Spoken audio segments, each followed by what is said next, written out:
Android වලින් දැන් iPhone වලට මාරුනාට පස්සේ මට තිබුණු ලොකුම ප්‍රශ්නේ තමයි Apple වල එක බටන් ක්ලික් එකකින් අපිට Wi-Fi off කරන්න බෑ. ඇත්තට මේ බලන්න. මේකේ Wi-Fi off වෙනවා වෙනුවට මේ බටන් එක ක්ලික් කරාට පස්සේ වෙන්නේ Wi-Fi එකේ දැනට කනෙක්ට් වෙලා තියෙන Wi-Fi network එකෙන් disable වෙන එක. ඔයාලට Wi-Fi off කරන්න නම් මෙතන control center එකට යන්න ඕනේ. ඊළඟට ඒක hold කරන් ඉන්න ඕනේ.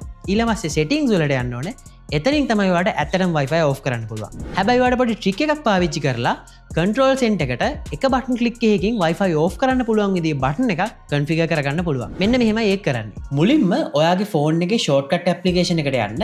එතන දකුණු අත පැත්තේ උඩ තියෙන plus icon එක උඩ click කරලා මෙතනින් Wi-Fi කියලා search කරගන්න. ඊට පස්සේ option වලින් මෙන්න මේ option එක select කරන්න. ඊට පස්සේ on කියන එකට tap කරලා ඒක off වලට මාරු කරගන්න. දැන් ඔයාලට පුළුවන් මේකට කැමති නමක් දීලා මේක rename කරගන්න. ඒ වගේම ඔයා කැමති icon එකක් දාලා මේක customize කරගන්න. දැන් අපිට කරන්න තියෙන්නේ control center එකට යන්න. එතනින් edit mode එකට යන්න. add a control කියන button එක උඩ click කරලා මේ search bar එකේ shortcut කියලා search කරන්න. ඊට පස්සේ shortcut control එකක් add කරගෙන එතනින් අපිට පුළුවන් අලුතෙන්ම create කරගත්තු shortcut එක select කරන්න. දැන් වැඩේ හරි. දැන් අපිට පුළුවන් ලේසියෙන්ම මේක උඩ click කරලා Wi-Fi එකපාරින් off කරන්න.